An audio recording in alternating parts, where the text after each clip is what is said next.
आदरणीय आयुब भाई साहब, हमारे दूसरे अध्यक्ष आदरणीय विठल दादा गायकवाड़, हमारे युवा नेता प्रशांत भाऊ इंगोले, श्याम भाऊ कांबळे, आदरणीय हमारी महिला अध्यक्ष आवटेताई, आदरणीय वाघमारे सर, माधव दादा जमदाडे जी, सर्व नहीं आयुब भाईचे घेतले। आता मला सगळे सबको मुझे ये पहले ही मेरे दोस्त है, इसलिए मुझे कोई नई बात नहीं है। आप सभी भाइयों को एक बड़ी उत्सुकता होगी कि जो उम्मीदवार श्रद्धेय श्री बाबा साहब आम्बेडकर जी ने दिया है वो ताकत वाला है, वो बीजेपी को फाइट कर सकता है या नहीं कर सकता है। आपके मन में दो ही सवाल है कि इस कैंडिडेट कैसा है, क्योंकि आप सभी को जैसे हमको और आप सभी को इस मोदी को हद पार करना ये तो बात फिक्स है, लेकिन इस मोदी को हद पार करने के लिए जो सैनिक साहब ने दिया है वो पक्का मजबूत है या नहीं है, इसके बारे में आपके मन में थोड़ी शंका हो सकती है। भाइयों, मैं इलेक्शन की बात तक जाने के लिए पहले मैं थोड़ा पिछला इतिहास, मेरा हिस्ट्री मैं बताऊंगा। आपको उम्मीदवार का कैरेक्टर मालूम होना चाहिए कि उम्मीदवार किस सोच का आदमी है, कौन सा आदमी है, उसकी क्या विचारधारा है, उसका क्या पिछला कैरेक्टर क्या है, उसका रिकॉर्ड क्या है। ये समझने के बाद आपको उम्मीदवार कैसा कैपेसिटी वाला है या नहीं है ये आप समझ पाएंगे। जनाब फारूक भाई साहब और मैं, हम दोनों लेफ्ट पार्टी में काम करने वाले और कार्यकर्ता थे 20 साल पहले, आज की 20 साल पहले हम लेफ्ट पार्टी में हम काम करने वाले, हम सहकारी, हम दोनों कॉमरेड थे। और उस लेफ्ट पार्टी में स्टूडेंट फेडरेशन ऑफ इंडिया नाम की संगठन है, एसएफआई, आप जानते होंगे। और उस एसएफआई का मैं पूरे महाराष्ट्र स्टेट का अध्यक्ष था। और एसएफआई का अध्यक्ष होना महाराष्ट्र का ये कोई आसान बात नहीं, कम से कम 50 केसेस उसके ऊपर होने चाहिए, इतना उसका स्ट्रगल, वो एसएफआई का अध्यक्ष होने का वो सर्टिफिकेट है। मैं ऑल इंडिया कमेटी पे था और पूरे महाराष्ट्र में एसएफआई के माध्यम से मैं स्टूडेंट के लिए आंदोलन करता था। और हमारी राइवलर जो ऑर्गेनाइजेशन थी वो आरएसएस की एबीवीपी थी, आपको मालूम है। दो ही संगठन में संघर्ष होता था, एसएफआई और एबीवीपी।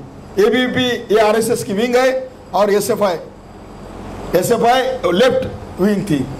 तो मैं बचपन से इस आरएसएस के खिलाफ लड़ते लड़ते मैं यहां तक आया हूं बांधो। और हम पूरी ताकत के साथ, बहुत कितने केसेस उनके साथ संघर्ष हुआ, मैं यहां पर डिटेल बताया तो 4 घंटे जाएंगे। और आज भी मैं आपको बताऊंगा मैं जिस मिशन पे काम कर रहा हूं वो मिशन क्या है। आपको यकीन हो जाएगा कि आपका उम्मीदवार साहब ने जो दिया है वो कोई ऐसा वैसा नहीं दिया, एक मजबूत कमांडो दिया वाला उम्मीदवार है, ये आपको यकीन में बदल जाएगा। क्योंकि किसी की चॉइस आप हो सकती है, लेकिन श्रद्धेय बाबा साहब आम्बेडकर कोई गलत कैंडिडेट आपके साथ नहीं देंगे, ये आपको विश्वास होना चाहिए। भाइयों, मैं पिछले 24 सालों से इस बीजेपी और आरएसएस के साथ संघर्ष करते हुए यहां पर आया हूं। मैंने कभी मेरे जीवन में मैं बीजेपी को वोट नहीं किया या बीजेपी का साथ नहीं दिया, या कभी मैंने उनके साथ कभी नहीं गया। मैं सेकुलरिज्म के साथ रहा हूं, सिर्फ कांग्रेस का सेकुलरिज्म नहीं, तो हम पूरी ताकत के साथ बीजेपी के साथ लड़े हैं। आपको शायद मालूम होगा, इस नांदेड़ में जो ब्लास्ट हुए, आरएसएस के लोगों ने ब्लास्ट किए, उस टाइम एक बहुत बड़ा माहौल था, टेंशन का माहौल था। और उस टाइम भी अगर आप न्यूज़पेपर निकाले होंगे तो आप देखिए कि मैं उस लड़ाई में शामिल था कि ये सब जो दंगे भड़क रहे वो आरएसएस कर रहे, और वो इन लोगों को अरेस्ट करो बोल के हम कलेक्टर ऑफिस पर आंदोलन हमने चलाया था। ये मेरा कैरेक्टर है। मैं आप मुस्लिम भाइयों के सामने हूं, इसलिए सेकुलरिज्म और बड़ी बड़ी बातें नहीं करूंगा कि मैं बेसमेंट से, स्टूडेंट लाइफ से मैं इन जो सांप्रदायिक ताकत है, ये भगवाधारी ताकत है, इनके साथ लड़ते हुए मैं आया हूं। और मैं हमेशा हमारे अल्पसंख्यक भाइयों के साथ रहा हूं। मेरी सोच डॉक्टर बाबा साहेब आम्बेडकर और शहीद भगत सिंह और सभी जो परिवर्तनवादी महात्मा बसवन्ना और जो महात्मा फुले, इन सभी परिवर्तनवादियों के साथ जो विचारों है, उन विचारों पर काम करते करते यहां तक आया हूं। अभी पिछले 8 साल मैं जिस मिशन पर काम कर रहा हूं, वो मिशन आपको मैं बताऊंगा। मेरे पूरे भारत में, पूरे दक्षिण भारत में 8 करोड़ लिंगायत है। आपको मालूम है लिंगायत, आप उनको अप्पा बोलते हैं, बराबर है। मैं लिंगायत कम्युनिटी से आता हूं और हमारे 8 करोड़ लिंगायत, एक हमारा अलग स्वतंत्र धर्म है और इस धर्म को मान्यता मिलना चाहिए। जैसा इस्लाम धर्म है, क्रिश्चियन धर्म है, सिख धर्म है और जैन धर्म है, जैसा इस देश में धर्म है, वैसा लिंगायत भी एक अलग धर्म है बोलकर मैं पूरे महाराष्ट्र, कर्नाटक, तेलंगाना, आंध्र प्रदेश, तमिलनाडु में 5 राज्यों में मैंने कम से कम 28 रैलियां, 2-2, 3-3 लाख की रैलियां मैंने ऑर्गेनाइज किए। आप यूट्यूब निकाल के देखिए, मुझे प्रूफ देने की जरूरत नहीं है। यूट्यूब निकालिए और उस पर देखिए, अविनाश भूसीकर डायल कीजिए और मेरे वीडियोस देखिए। उसमें एक वीडियो है, हुबली का वीडियो है, यूट्यूब में अविनाश भूसीकर हुबली डाल के देखिए, लिंगायत रैली। उस रैली में मैंने मोहन भागवत आरएसएस के मुखिया के खिलाफ मैंने स्पीच दिया और उस स्पीच के बाद मुझे 13 दिन के लिए हुबली के जेल में डाला गया। ये मेरा कैरेक्टर है भाइयों, आप वो वीडियो निकाल के देखिए, 4 साल पहले की बात है। मोहन भागवत के खिलाफ मैंने पूरे जोर शोर के ताकत के साथ वहां पर मैंने भाषण किया और मुझे वहां के जेल में रहना पड़ा। क्या आप मुझे बता सकते हैं कि कांग्रेस का उम्मीदवार मेरे आसपास विचारधारा के लिए आकर खड़ा होके आरएसएस के खिलाफ बात कर सकता है? जरा बुलाइए उनको। वो नहीं बोल सकते। अरे आरएसएस के खिलाफ तो छोड़ दीजिए, वो इतना भी नहीं कह सकते कि मनुवाद मुर्दाबाद, इतने एक लाइन भी कह नहीं सकते। मैं आपका वंचित बहुजन आघाड़ी का उम्मीदवार, मैं आपके मीडिया के सामने कहता हूं कि मनुवाद मुर्दाबाद और संविधान जिंदाबाद बोलने वाला मैं आदमी, ये लफ्ज कोई नहीं बोल सकते। इसलिए मैं आपको ये बताने जा रहा हूं कि मुझे जो श्रद्धेय श्री बाला साहब जी ने मुझे चुना है, तो मेरी पूरी परीक्षा लेकर, मेरी पूरी सर्टिफिकेट जो भी है, मेरा जो कार्य है वो देखकर मुझे टिकट दिया है। इस नांदेड़ में सबसे बड़ी कम्युनिटी, आप बोलते हैं ये कम्युनिटी है वो कम्युनिटी है, लेकिन मैं दावे के साथ कहता हूं इस नांदेड़ में सबसे ज्यादा कम्युनिटी अगर कोई है तो वो लिंगायत कम्युनिटी सबसे ज्यादा कम्युनिटी है नांदेड़ में। पूरे मेरे पास पूरे आंकड़े हैं जिले के। सर, जो लोग मेरे सामने खड़े हैं उनसे 40,000 वोट हमारे कम्युनिटी का ज्यादा है सर। 40,000 डराते हैं हम ऐसे वैसे। हमारे भी लोगों के नाम पटेल और देशमुख है, बराबर है। लोग कंफ्यूज में आ जाते, अरे ये सब लोग एक ही है ऐसा समझते, लेकिन नहीं। जो लिंगायत कम्युनिटी सबसे ज्यादा है नांदेड़ में, उनको 75 साल में किसी ने टिकट नहीं दिया साहब। डेमोक्रेसी के 75 इयर्स में एक भी लिंगायत को लोकसभा का नांदेड़ का टिकट नहीं दिया। जो मेजॉरिटी समाज है उसको कभी टिकट नहीं दिया। उस लिंगायत कम्युनिटी को टिकट अगर किसी ने दिया है तो श्रद्धेय श्री बाला साहब आंबेडकर ने दिया है बहादुर। तो आप डरिए मत, जो उम्मीदवार आपका दिया है उसकी कम्युनिटी भी बहुत स्ट्रांग है नांदेड़ जिले में, बहुत आपको मालूम है। हमारे कुछ धर्मगुरु ऊपर बैठे हैं रूम में, वो मेरे मीटिंग आज यहाँ से मीटिंग, हमारे लिंगायत समाज की भी मीटिंग वहां पर है। सभी लोग एक हो गए और पूरी ताकत के साथ एक हो गए। और मैं बताता चाहता हूं कि मैं लिंगायत कैंडिडेट देने से कांग्रेस को फायदा नहीं हो। आप लोग बोल रहे, कुछ लोग बोल रहे ना बीजेपी को फायदा होगा। सिर्फ मेरे कैंडिडेटशिप की वजह से बीजेपी आज नांदेड़ में बैकफुट पे जा चुकी है भाइयों। क्योंकि ये जो बीजेपी के पीछे हमारे लोग कुछ थोड़े अभी को ये कांग्रेस वाले एक कम्युनिटी के, राष्ट्रवादी वाले एक कम्युनिटी के बोल के, आइडियोलॉजी बोल के नहीं। क्योंकि कांग्रेस में क्या एक ही सगे सोरे रहते, अशोक चौहान उनके सगे, उधर से भास्करराव पाटिल, इधर से वसंत पाटिल, उधर से प्रताप पाटिल, उधर से कोई और कोई पाटिल। तो हमारे लोगों की सोच है भाई कांग्रेस एक ही कम्युनिटी की पार्टी है बोल के, उसका निगेटिव बोल के बीजेपी या शिवसेना को वोट देने वाले लोग थे हमारे, लेकिन आइडियोलॉजिकली नहीं, लेकिन एक विरोध बोल के विरोध। तो ये बीजेपी को जो जाने वाला जो वोट था वो 3.5 लाख लिंगायत आज आपके वंचित बहुजन आघाड़ी के उम्मीदवार के साथ खड़े हैं। मैं आपको यकीन के साथ बोलता हूं कि यहां पर बीजेपी को सबसे ज्यादा नुकसान मेरी उम्मीदवारी का है भाइयों, सबसे ज्यादा। और दूसरी तरफ हमारी वंचित बहुजन आघाड़ी है तो कांग्रेस के भी उम्मीदवार को पूरा नुकसान है। तो मैं ना बीजेपी के वोट खाने के लिए खड़ा हूं ना कांग्रेस के, मैं तो इन दोनों को खाने के लिए खड़ा हूं, क्योंकि वंचित बहुजन आघाड़ी जीतने वाली है भाइयों, दोनों को खाने वाला हूं मैं। अरे क्या इस डेमोक्रेसी का क्या तमाशा लगा के खड़े हैं। देखिए बीजेपी का कैंडिडेट 7वीं फेल दिया है। मोदी जी का नया भारत और नया जो बनाने वाले विजन उनका था, 7वीं नापास कैंडिडेट मोदी जी का नया भारत बनाने जा रहा है वहां पर दिल्ली में। और पिछले 5 सालों से ये 7वीं फेल कैंडिडेट वहां पर 5 सालों में क्या किया हम सबको मालूम है। मैं बीजेपी के बारे में ज्यादा बात नहीं करूंगा, क्योंकि क्यों करे, हम तो उनको एक वोट भी देने वाले नहीं है। हमारे से जितने भी संविधानवादी ताकतें हैं, जितने भी हम सब लोग हैं, वो बीजेपी को तो कोई सवाल ही नहीं। लेकिन मैं कैंडिडेट, कांग्रेस के कैंडिडेट के बारे में बात करूंगा जरूर। क्या है आप सब लोगों को मालूम है, कोई आप अपने क्या उसको क्या बोलते हैं, छाती लगा मतलब सर, हाँ सीने पे, कभी कभी हिंदी जरा गड़बड़ हो जाती है। अपने सीने पे हाथ रख के थोड़ा सा शांति से थोड़ा आंख बंद करके सोचिए कि मोहन हम्बर्डे अशोक चव्हाण के विरोधी है, ऐसा सोचिए जरा 2 मिनट। अभी वो कांग्रेस का प्रचार कर रहे हैं, थोड़ा ऐसा शांति से ऐसा देखिए। जितेश अंतापुरकर आमदार देगलूर के, वो अशोक चव्हाण को कट्टर विरोध कर रहे हैं, ऐसा थोड़ा सोच के देखिए जरा यकीन में। हाँ, और जो अभी फिलहाल कांग्रेस के जो डिस्ट्रिक्ट प्रेसिडेंट है कौन है, जिनके ऊपर पूरे इलेक्शन की मेन जिम्मेदारी है, जैसे हमारे शिवा भाऊ और हत्याम्बेरे साहब पे पूरे नांदेड़ की वंचित बहुजन आघाड़ी का जीतने का जिम्मा है, वैसे कांग्रेस का डिस्ट्रिक्ट प्रेसिडेंट कौन है? हाँ, बेट मुगरेकर साहब, बराबर है। आप कितने लोगों ने देखा है, मैंने तो देखा है, भाभी के साथ किचन में वहां पर सब्जियां काटते हुए इस आदमी को कितनी बार आपने देखा है भाइयों। अरे किचन में अशोक चव्हाण के सब्जियां काटने वाला आदमी कांग्रेस को लीड करने वाला है, किसको बेवकूफ बना रहे लोग। हमारे BR कदम कांग्रेस के प्रवक्ता बने घूम रहे।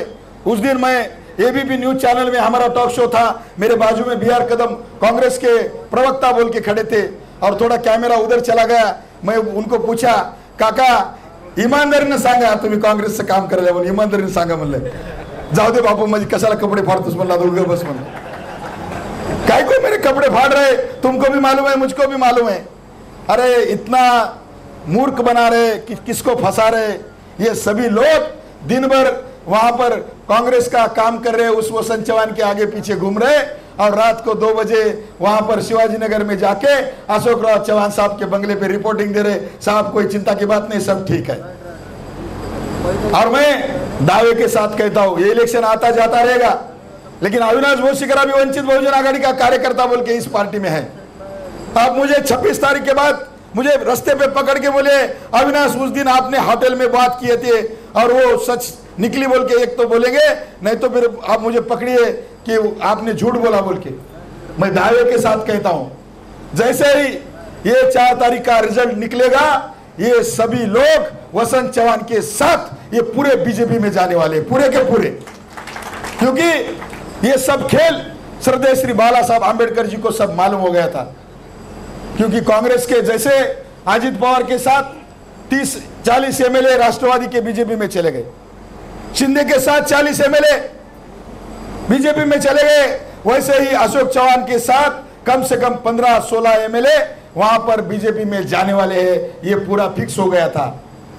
लेकिन अशोक चव्हाण साहब की स्टाइल है पॉलिटिक्स में, और मैंने बहुत उनको बचपन से देखा है, क्योंकि इसी शहर में मैं बचपन से बड़ा हुआ हूं, और उनका हमेशा से मिजाज है कि अगले वाली जो पार्टी का जो कैंडिडेट है वो पहले से ही मैनेज करके खड़ा करना। आपने देखा है भोकर में, बराबर, मुदखेड़ मतदार संघ और भोकर में आपने देखा है, हमेशा देखा है आपने कि वो कैंडिडेट ही मैनेज करके लाते, वो टिकट खरीद कर लाते हैं, वो बीजेपी के ऊपर या शिवसेना के लोगों को पैसा बेच के उनके मनपसंद उम्मीदवार को टिकट लाके उनके सामने खड़े करते थे और मैच फिक्सिंग करके वो जीतते। उसी तरह सेम स्टाइल, क्योंकि उनको एक सबसे बड़ा टेंशन क्या है, मोदी जी ने गर्दन पे तलवार रखी है, अगर कांग्रेस यहाँ की बीजेपी की सीट नहीं आई तो तेरे को अंदर जाना तय है बोल के ईडी की गर्दन पर तलवार है। और उस तलवार के लिए उन्होंने प्लान ए और प्लान बी बनाए, दो प्लान बनाए। तो प्लान ए क्या है, जो बीजेपी ने कैंडिडेट दिया है प्रताप पाटिल चिखलीकर को चुन के लाना और मोदी जी को बोलना, मोदी साहब आपने जो बोला, आपने जो काम दिया था साहब मैंने चुन के लाया, आप मुझे बख्श दो, मुझे अंदर मत डालो। और प्लान बी ये है कि अगर कुछ ऐसा वैसा हुआ और जो भी एंटी वोट, जो हमारे मुस्लिम भाइयों के वोट और दूसरे सेकुलर वोट खड़ा होकर कांग्रेस का कैंडिडेट जीत गया, तो उसके हाथ को पकड़ेंगे और लेके जाएंगे, साहब ये कांग्रेस से भी आए तो कोई बात नहीं, ये आपके 400 में इसको शामिल कर दीजिए। ये दोनों प्लान ए और बी अशोक चौहान ने चला रहे। तो आप लोग थोड़ा इसके बारे में जागर होना चाहिए, क्योंकि आपके साथ धोखा होने वाला है।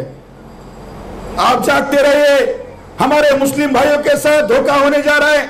आप तो हमारे वंचित बहुजन आघाड़ी के समर्थक है, लेकिन जो आवाम बाहर हमारे मुस्लिम भाई लाखों की तादाद में है, वो सोच रहे कि कांग्रेस को वोट डालना या वंचित को डालना। वो जो सोच में जो डूबे हैं उनको आपको जाके बताना है, क्योंकि कांग्रेस को वोट डालना बोले तो हमको हमारे साथ धोखा होने वाला है।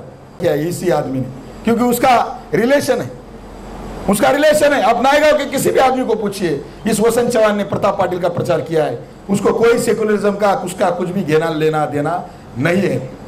मैं किसी के उम्र पे नहीं जाता हूं, अल्लाह करे भगवान करे उनको 100 साल उम्र मिल जाए, लेकिन कांग्रेस को एक कैंडिडेट अच्छा नहीं मिला जो घूम सकता, बोल सकता है। आज मालेगांव से लेकर मुकरामबाद तक 150 किलोमीटर का अंतर है, और भोकर से लेकर लोहा तक 100-150 किलोमीटर का अंतर है। हानेगांव कहाँ है, वो बासर के बॉर्डर पे है, धर्माबाद पे एक बॉर्डर है। इतना बड़ा मतदार संघ में एक बीमार आदमी को, जो हफ्ते में 4 बार डायलिसिस पे जाता है, उस बीमार आदमी को डमी कैंडिडेट बोल के यहाँ पर खड़ा किए। ये सबसे बड़ी खेल यहाँ पे कांग्रेस ने किया हुआ है।